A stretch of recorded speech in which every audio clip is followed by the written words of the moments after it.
Monday Minutes with Mudiwa Noel. I'm Mudiwa Noel, live in full effect. Excited for my Monday Minutes. You are entering into a zone where I am about to share some great things with you about what's going on, about my book, about all the things that I have in store and coming up. But I first want to say thank you for all of those who have purchased the book, who have shared information about the book, who have followed me on Instagram, those who have gave me encouragement. Congratulations. I thank you all for the support. So I want to start there because I always think it's important to always show love and support to those who love and support you. Next thing I want to go into talk about my book, The Material Girl. It is available for purchase on mudiwanoel.com, as well as the ebook is now available on Amazon. So you can go, when you go to Amazon, just type in Mudiwa Noel, The Material Girl, and it should pop up. I'm so excited for those who've given me feedback. I appreciate it.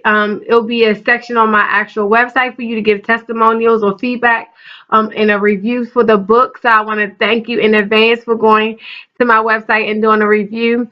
I also want to just start off by introducing my Mudiwa my minutes with Mudiwa Noel. So the thought of these minutes came is because I wanted to get more information out about my book, about my business, and about the my speaking points that I'll be talking about as I go out and minister to people, young girls in the area. So I wanted to give more information and give people insight on who I am and why I wrote the book, and really giving more information about what the book is all about. So welcome. I'll be doing Monday Minutes every Monday. I'll be releasing them on social media. You have to be a subscriber to get it first. All of those who are part of my mailing list will get the link to my video first. You also can go to my YouTube channel, Mudiwa Noel, and those videos will be posted every Monday.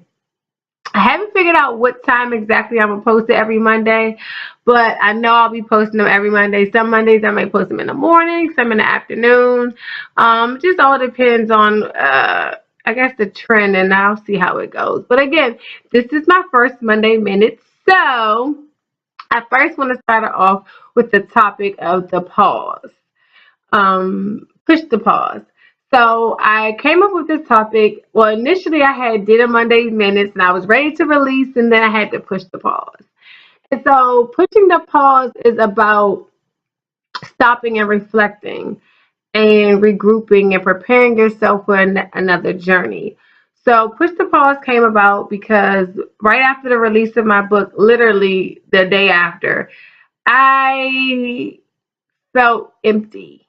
And what I mean by that is I felt like I had put so much energy, so much dedication in my book.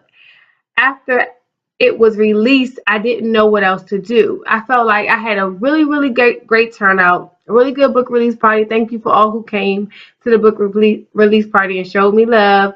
But it was mostly my friends and family. It was a few people who I didn't really know who came to support, which I appreciate, or they heard about it. So I had a really good, successful book launch. So it wasn't that I was upset that the book launch didn't go the way I wanted to, or my sales didn't go the way I wanted them to, because I had really good sales. I felt empty because I didn't know what to do next. I had become so comfortable with writing the book, and I got into a phase where I was just like had my blinders on and I was focused on writing and getting the book out, that I forgot about the process that came after the book was released. And so I felt dead in a sense inside, and I had to figure out how to come out of that. And not only did I feel dead inside, but after the day after the book release, I kind of was like not myself. Everybody was like, "Oh, I'm so excited for you. How do you feel?" And I was like, "I don't know." Literally, I was like, I can't describe the emotion that I'm feeling, but in all honesty, I just didn't feel excited. I wasn't happy or, thrilled about it. And so I want to explain what push the pause means and why it's important for sometimes you need to push the pause. So for me, I never wanted to write a book. I actually am not the best writer. I actually am really good at math and analyzing numbers and things of that nature. I'm not really good at writing. That is one of my weaknesses. So for me to have to then go and write a book, not only write a book, but write a book about myself and some of my deep dark secrets, or I'm not even gonna say a secret, but the things I chose to leave behind me in the past, and to bring some of those things up that are hurtful, some of the things that are hurtful, it was a lot. And so in the process, I became having tunnel vision because I had to focus on just writing the book, because I knew if I focused on anything else that I would get discouraged or frustrated, and it may not come out. So I never wanted to write the book. So let me start there. So in preparing myself for this journey, in 2013 was when I actually got, I knew God was telling me that it was time for me to write a book.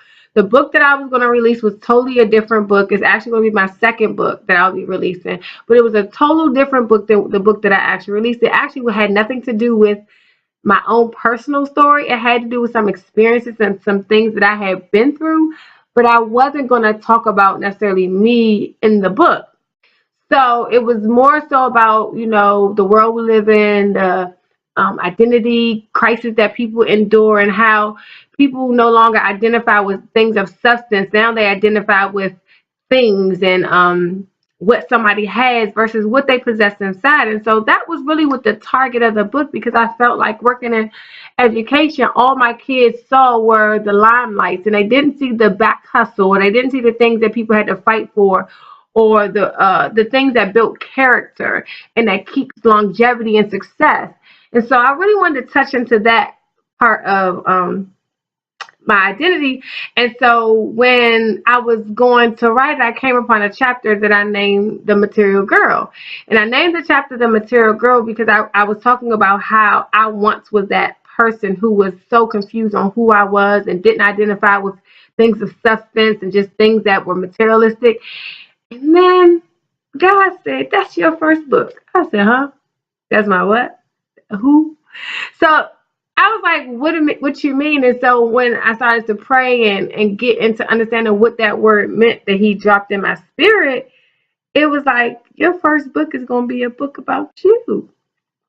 So I was not. I was like, what? I was so confused now. Don't get me wrong. I got some juice in the book. The book is really good, but I didn't necessarily want to release information about me, because sometimes your personal story is just that, your personal story. And it takes a lot of courage and wisdom to release a book about yourself that includes other people. And so in that, I think I learned a lot about myself in writing the book. I started to remember things that I really, really had put far back in my memory.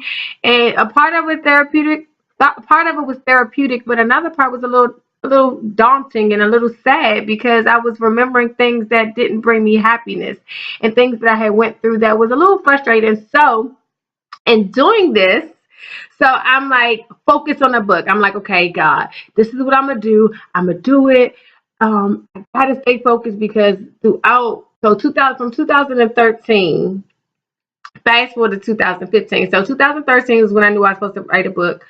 Around 2014 is when I knew that it was supposed to be called something different. 2015 was when I really decided that I was going to go about writing the book. I actually have came across Tressa Ozarell. Shout out to Tressa and her her book club. It was an awesome experience. So the Bestsellers Club, that's what it was called. Bestsellers Book Club. I so appreciate her wisdom and her knowledge. It was awesome. She's one of the people who helped push me to actually write the book. But if you don't know who she is, I think her Instagram is CEO Tressa Ozarell. If you Google her, you'll find her. She's awesome. She has a publishing company. She's just out of this world. She's in the DMV area, just out of this world. So her knowledge is just crazy. Anyway, so I had came across a video that my first lady had retweeted or reposted, and she was talking about writing a book, and had never heard anybody explain like you could be your own self-publisher. Because I think what prolonged the process of me writing the book is I really didn't know how to go about writing or releasing my own book, because again, I wasn't a writer. So watched her, started following her and watching the little snippets she was giving, joined her mailing list, joined the bestseller book club in 2016, took her class and started the process of writing my book. Then through the whole Duncan, Forever Duncan thing, I saw Natasha Brown with B&D Brands, awesome person and company as well. Linked up with her, and I started the process of really getting the book out, because I had a lot of material that I had started to write over the years. After I took the bestsellers project with Tresta, I had started really writing and getting into writing, but I still was lost in how to get somebody to edit it. It was like a lot to it. It was a whole lot. And as I do my Monday Minutes, I'll talk about the journey in its entirety. But I wanted to give you an overall picture of where I was in the writing process. So fast forward to 2016, I went through the process. March of 2017, I started to work with work with Natasha. We had a timeline, and it was like, okay, let's go. December, I was like, I want to release it on my birthday. And so she was like, cool. So when I started to really write the book, and I had to do a lot of edits, and I had to go back and do a lot of things and changing, I was changing chapters. I decided to do some things differently with the book. I started to realize how much I didn't want to share it with anybody. I was so caught up in the fact that the devil had really tried me so many times where I didn't want to write it. I was like going renege on it. I was thinking about walking away from it and everything. And so I had my mom and my sisters are like my best friends. Like I have a lot of good girlfriends, but my mom and my sister, they're like my best friends. None of them have read any parts of the book, like not one. I had two of my good girlfriends, one, my cousin, who actually I gave the first chapter when I first started writing the book in 2015 or 2016. I gave them like the first chapter, just like they're good writers. They know, so they just to give them an idea, like, how do you think about this storyline? And they were like, giving me feedback about it, but no one had read the book. No one besides me and my editors. No one had read the book. So I decided that it was like, I've never birthed a child, but it's like when you're a mother, you have a baby, and you want to protect it as long as you can while they're incubating, while they're growing, and while they're maturing, because there's some things that they're going to need while they're out in the world, and the things they're going to need to deal with the scrutiny, and the things they're going to need with the outside elements to be able to live. And so it's like you incubate it as long as you possibly can, because when they get out, or when you birth them, you have no control, or you don't have the same amount of control as you did as when they were in your womb, because you were housing them. And so that's how I felt about my book. It was like I wasn't ready for anybody to look at it. I wasn't ready for anybody to tell me anything good or bad about it. I wasn't ready, because I had been working so hard and just trying to stay focused to get it done. And in the midst of this, I had this bright idea that I wanted to go back to school to get my PhD. Go figure. So it was like I was a fast moving train. I got a raise. I was a supervisor. I became a supervisor of a larger department at my job. And so not only was it like, okay, one, I was already writing a book. Now I got school on my plate. Well, I already had started going back to school in the midst of me writing the book. And then now I have this new job that I'm doing more work at work that I got to take home. It was like a whirlwind. So to say I had a lot going on, and I felt like the last thing I needed was somebody to tell me something wasn't right or something wasn't good, and me just to shut down. So I really had tunnel vision. So that means I didn't really prepare for what was to come afterwards.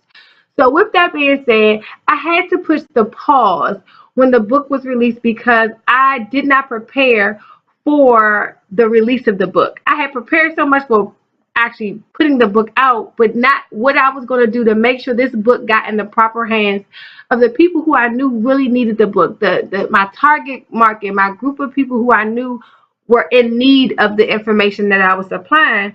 And so I had to push the pause to get a plan.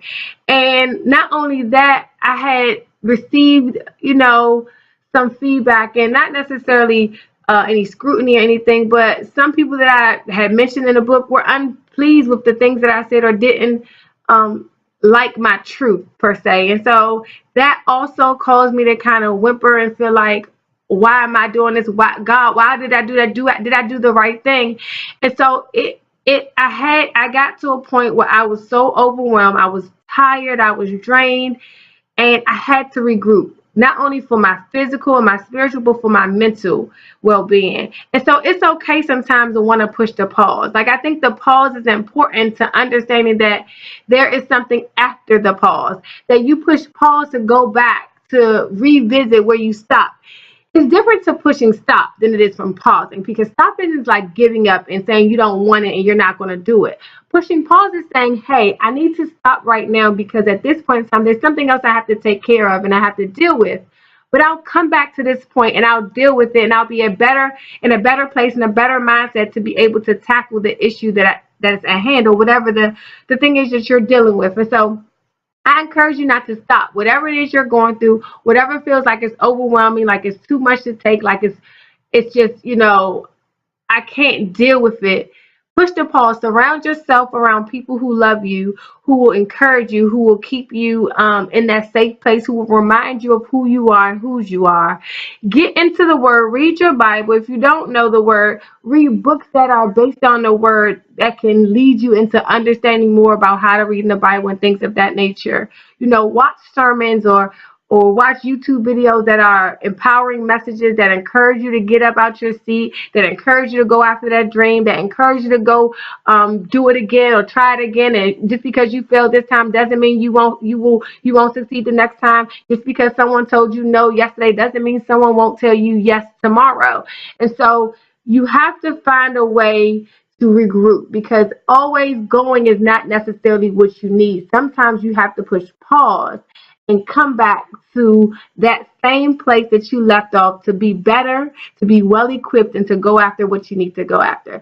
So I hope you enjoyed my Monday Minutes with Mudiwa Noel. I'll be coming back giving you more information, sharing more things that I'm learning through my journey in this process of writing this book and releasing it.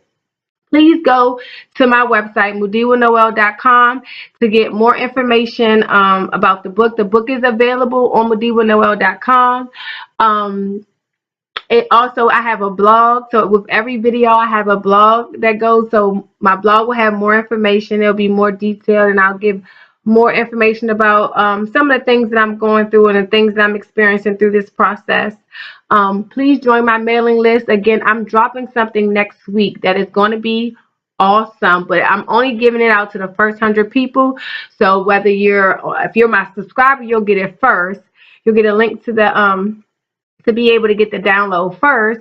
But if you are not a subscriber, I will be releasing it on my YouTube, or with my Monday Minutes. I'll be releasing the information about what I'm dropping next week in my downloads. But it's best for you to be a part of my subscribers, because you'll get it first. If you're not, you may or may not get it, but I'm only giving it to the first 100 people. So please, please, please stay tuned. Go to mudiwanoel.com and subscribe. Thank you again for coming to watch and share, retweet, repost. Thank you again for coming. See you next time. Bye.